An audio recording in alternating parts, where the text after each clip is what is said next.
Okay, successful stewardship, taking good care of God's money. This is lesson number 2 in this series. And we're going to talk about tithing, something, the topic, everybody has heard of that, but we're not quite sure. Do we do that? Do we not do that? So we're going to talk about that. Various concepts involved in tithing.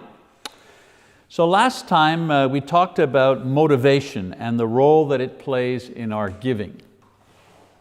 Today, as I mentioned, I'd like to talk about tithing and clear up some misconceptions that we may have about this action and see exactly what does the New Testament say about giving and how does tithing, because we hear other people talk about tithing, how does tithing fit into all of this? So last week the point was why we give. This week the lesson deals more with how we give. So a lot of denominations use the word tithing when they refer to their giving of money to the church. They'll say to each other, do you people tithe, or how much do you tithe? They use that word. We don't use it, but they do. The word refers to the Old Testament practice of giving 1/10 of their produce, cattle, everything else, to support the priests and the Levites. The word tithe literally means 1/10. And so tithing is the practice of giving 1/10 share of something, not necessarily religiously. If you tithe something, it means you give 1/10. Now, this practice is older than the law of Moses, and it was done by many nations long before it was introduced into the Jewish culture. In Genesis chapter 14, verses 17 to 20, if you remember, the various pagan kings that were in battle gave Abraham 1/10 of the spoils for having saved their people.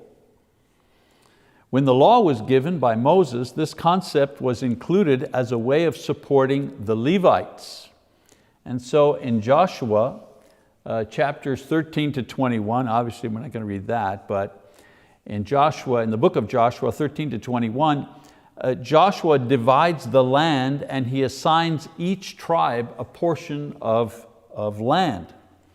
The Levites, if we read about that action, we find out that the Levites had no land and they were given responsibility to care for the tent of meeting and later on for the temple. So each tribe got a section of land in the promised land. But when it came to the Levites, they didn't get any. They didn't receive any land. Their livelihood did not come from the land. It came in the form of the 1/10 given by the nation. And so the priests also lived in this way. And so the Levites, they were the helpers, the ones that put up the tabernacle. They didn't offer sacrifice, that was the job of the priests. But the Levites, they received the 1/10 from the people for their livelihood. The priests received 1/10 of what the Levites received.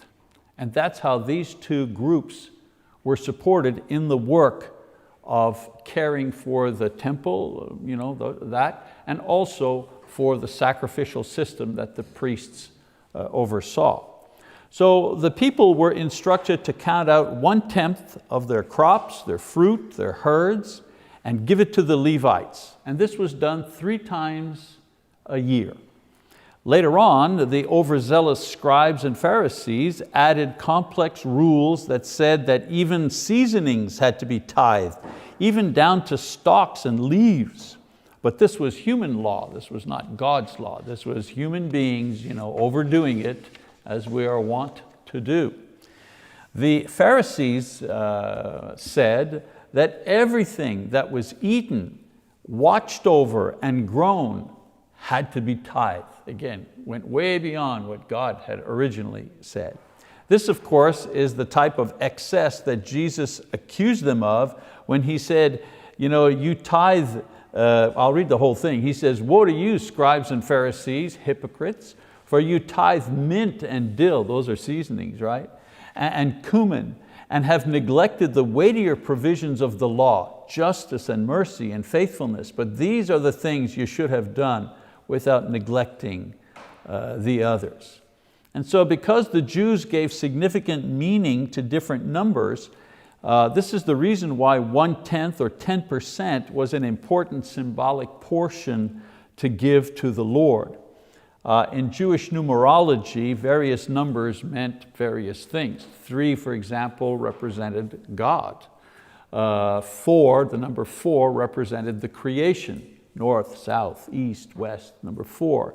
Number 3 and number 4 together, 7, an important number, represented God and His creation together.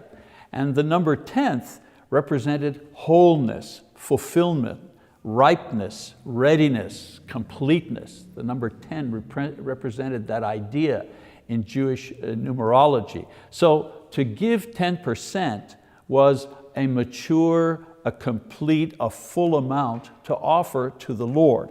This represented the idea that your gift, your thanksgiving, your offering was itself complete and mature and whole. You gave 10%. The number 10 represented wholeness and ripeness, okay? The fact that they gave the first 10% or the first 10% portion of their crops and fruit and herds, which represented their wealth, was done to signify an important idea.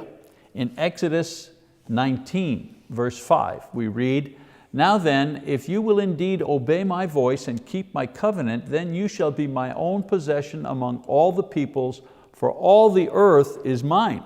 So in Exodus 19:5, God says that all the earth belongs to Him. It doesn't belong to us, it belongs to Him. Why? Well, He created it. The person who creates it owns it, if you wish. So we don't own anything. In theological ideas, in legal ideas, we can buy a piece of land and we get a piece of paper, we pay for it, and legally we can own it. But theologically, we don't own anything, all right? We don't own anything. We have no just right to use anything because it all belongs to God. The point of giving the first 10% to God was a way of signifying that everything we have belongs to God, and the portion given is a way of acknowledging this. By giving 10%, they acknowledged that everything belonged to God. Now, the Jews understood that by giving the first full portion, 10% to God, acknowledging His ownership, God was then permitting and blessing them in the use and the disposal of the other 90%. Now we think, I'm only talking about tithing here, but just a little side note, 10% was not considered giving. 10% was not considered, you hadn't given anything to the Lord. 10% was tax. You had to do that. You haven't really given Him anything yet. You started with 10%. That was your tax. That was to acknowledge that God has everything and has given you what you have. You give back 10%. And then you had to give another amount for the firstborn. That was also a tax. Okay, you like a Christian, he's the firstborn of the family. Well, there'd be a tax that Mauricio and Julia would have to give for the firstborn. That also was not considered giving. You hadn't given anything yet.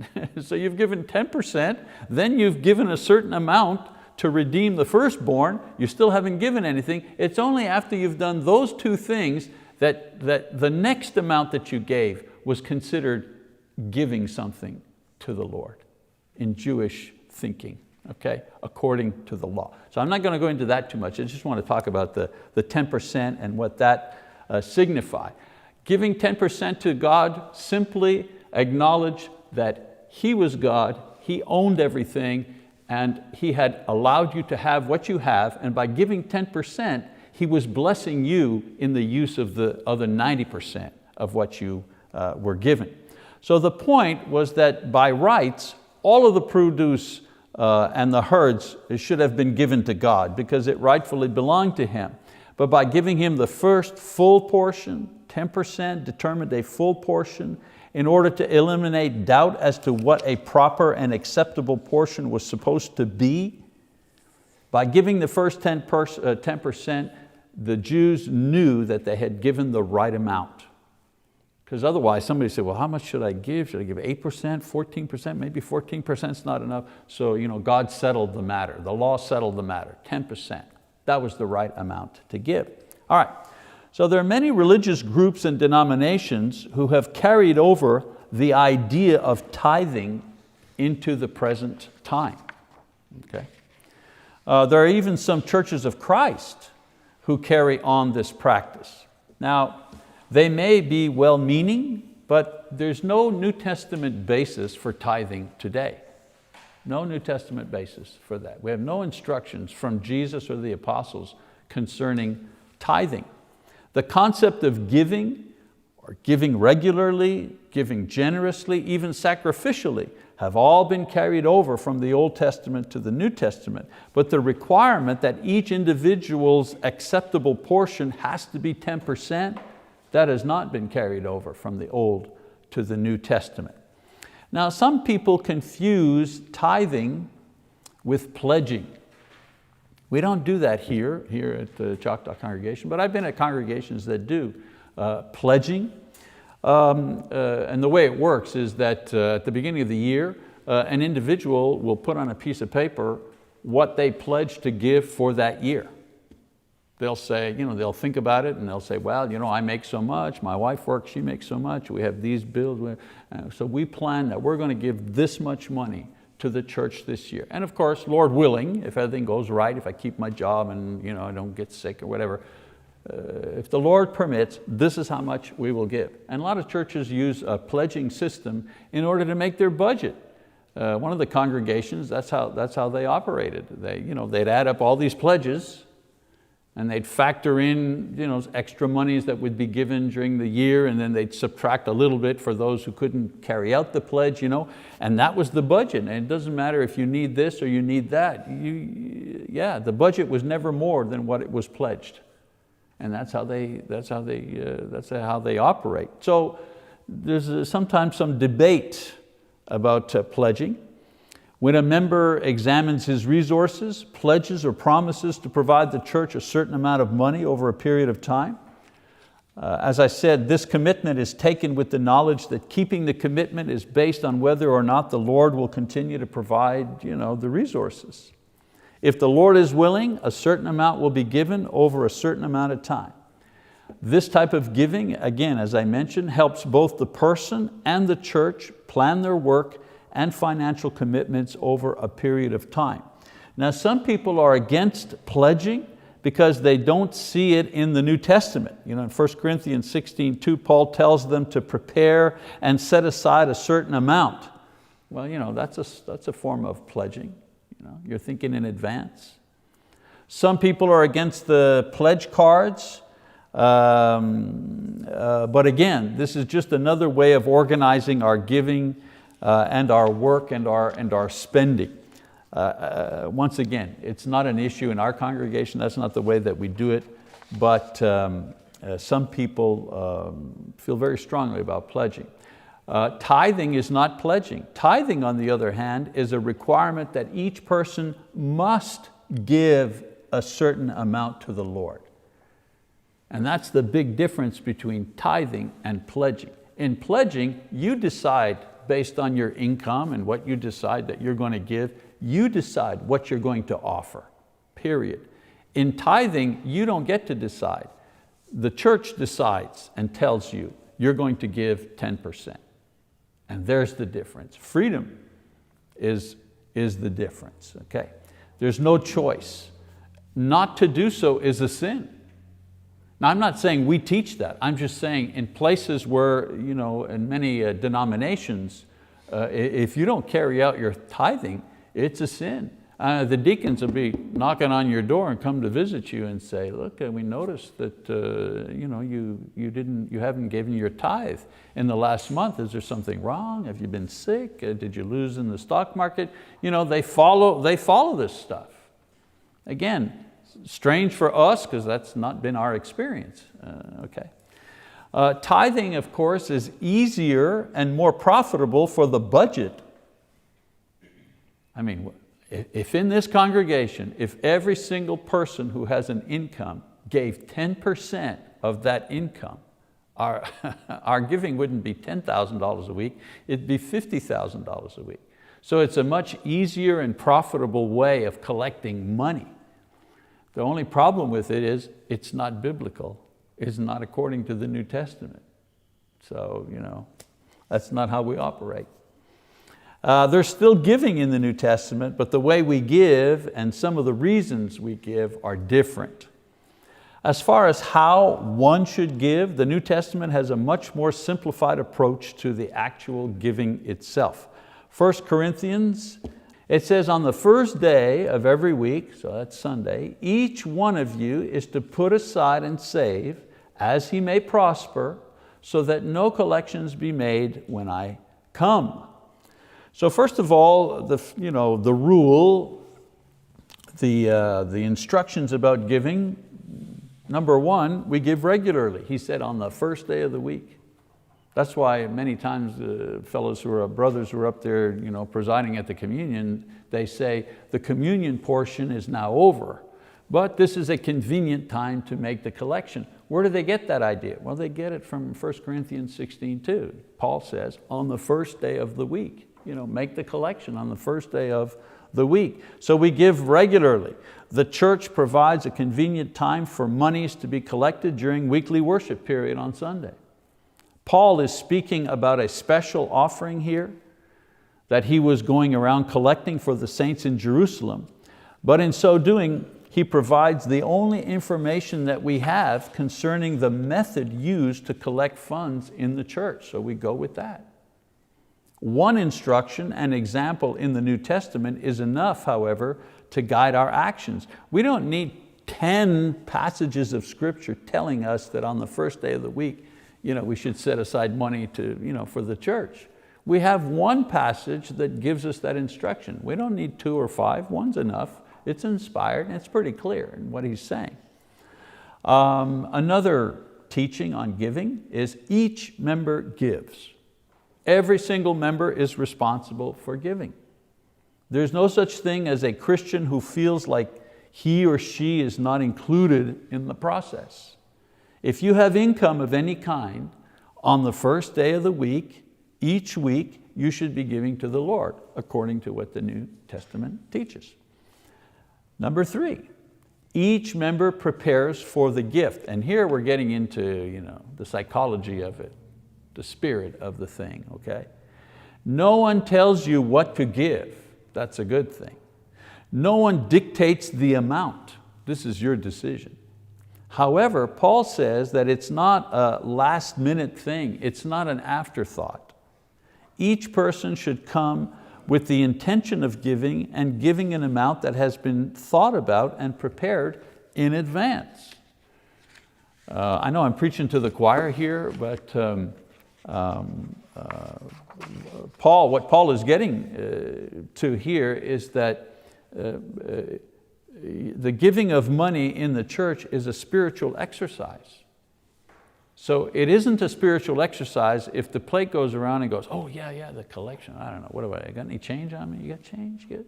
I got a 20 and a 5, a 20 and a 5, which one goes into, that's not, you may say to yourself, oh, come on, don't be so cheap, I'll put in the 5. But the thing is, you end up putting money in a plate, but there's no spiritual exercise there. There's no spiritual benefit there. Yeah, you've helped pay the rent, that's good, but you don't get anything out of that. You get something out of the experience of giving if you think about it ahead of time, if you pray about it, if you review your options, if you think about your blessings, and say, what, I think I'm going to do this or I'm going to do that, whatever, and it's prepared and it's given, well then it's given in an attitude of respect and love, and there's a spiritual exercise that takes place that benefits the giver. Does God need our money? Of course not. But we need the exercise. We need the spiritual exercise of giving in order to help us grow and mature spiritually.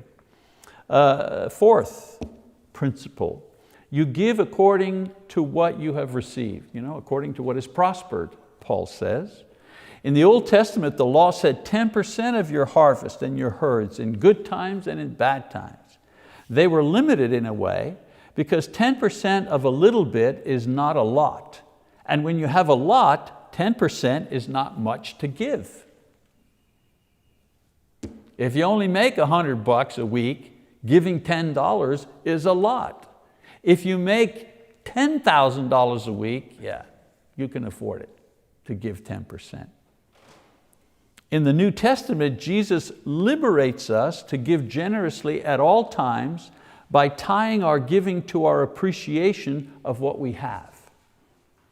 A poor man may feel that he is truly blessed because his family is in good health, and he wants to give the Lord a generous portion of what little he owns to show his gratitude, an amount which may be a lot proportionately.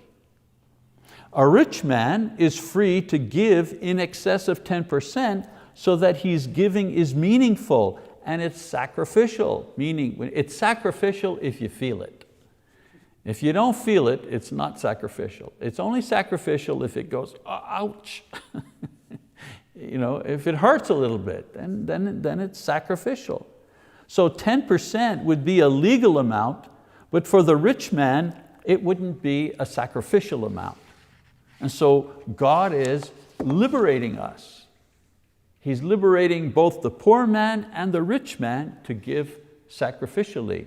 And the idea is that giving sacrificially is a blessing to the giver. This also helps us deal with the ups and downs of life. Some years 25% of our wealth is given and we still have plenty of money left to live on. When disaster happens, maybe only 3% is the most we can do based on what we have. The New Testament liberates us to grow in good times and bad times with regards to our giving. Now, the rest of this passage shows that in the matter of money, great care was given, that the collection was well accounted for by several in the congregation, and that it was spent on specific needs for the church and ministry, to evangelize, to provide for the poor and the widows, to enable the work of the ministers. I know that there are congregations that feel, you shouldn't give money for benevolent actions, or you shouldn't send money out to support missionaries and so on and so forth, and I'm not going to debate that issue here. Simply to say that if you look in the book of Acts, you see that churches are involved in all of these activities. They're all involved in evangelism, they're all involved in benevolent work, they're collecting money for victims of a famine in Jerusalem, and so on and so forth. So if they could do it in the book of Acts, we can do it today in the 21st century. In addition to this, Jesus taught that when it came to giving, discretion should be the order of the day, not the time for a show. In Matthew 6:3, right, he says, "But when you give to the poor, do not let your left hand know what your right hand is doing." Now there are other teachings about giving as far as attitude and the benefits of giving are concerned, but in our lesson I just wanted to look at the how-to of giving. And so here are the basic things. On the first day of the week, that's when we do it. For the church, you're free to help other people and do whatever you want, but as far as giving to the church is concerned, on the first day of the week, each individual gives a prepared amount. And when I say prepared, not just get the check ready ahead of time, but it's thought out and it's prayed over. And it's tied to gratitude and not law. That's the beautiful thing about the tithe. By removing the tithe, our giving is based on gratitude and not I have to. It's based on I want to. And that's where it becomes a real blessing to us. So in the New Testament church, when it comes to the giving of money, we see several concrete teachings about the subject. As Christians, we follow and we do what we have been taught, and we eliminate all the other things. Important principle here. As Christians, if we know what we are to do, because the Bible gives us instructions, that eliminates everything else. You know, when you go to McDonald's and you order a Big Mac, the girl at the counter doesn't say, so therefore you don't want a quarter pounder, you don't want iced coffee, you don't want, no. By stating what you want, you've eliminated everything that you don't want, right? Well, Bible interpretation works like that too. When God tells you what He wants clearly, well, it automatically eliminates what He doesn't want. So why do we do it this way? Why do we collect money on the first day of the week? Why do we, each person, why don't we do tithing here, even though it might help the budget? Why do we do it this way? Well, because we've got clear instructions on what to do. And if you have clear instructions on what to do, it eliminates everything else. There's no doubt. So this is why we don't have bake sales or raffles to make money. In Montreal especially, Lisa remembers this, I'm sure, but I get this all the time. It was a young church, meaning they were young Christians in Montreal, just converted, and coming out of, most of the times, out of denominationalism and Catholicism, so on and so forth. And I always ask some brother, right, some brother or sister, I got an idea at the men's meeting, I got an idea, We're going to have a bake sale. Let's raffle off a car, like a used car. We'll make a ton of dough, And I'd have to explain to the brothers, no, we can't do that. Why? Everybody would buy tickets. At work, everybody'd be buying tickets, and it's all going to the church. It's a good thing. It was to get across the idea, yeah, but we do things God's way. We don't do things our way. Important principle. When the Bible tells us what and how to do something, this eliminates all the other stuff. So every week, each of us contributes a portion of our means according to our wealth. We give it freely and cheerfully, and once given, it is the responsibility of the church to use it wisely in the work of the Lord. All right, so that's just a few comments about tithing and how we give, just to kind of give us some information about that topic. All right, thank you for your attention.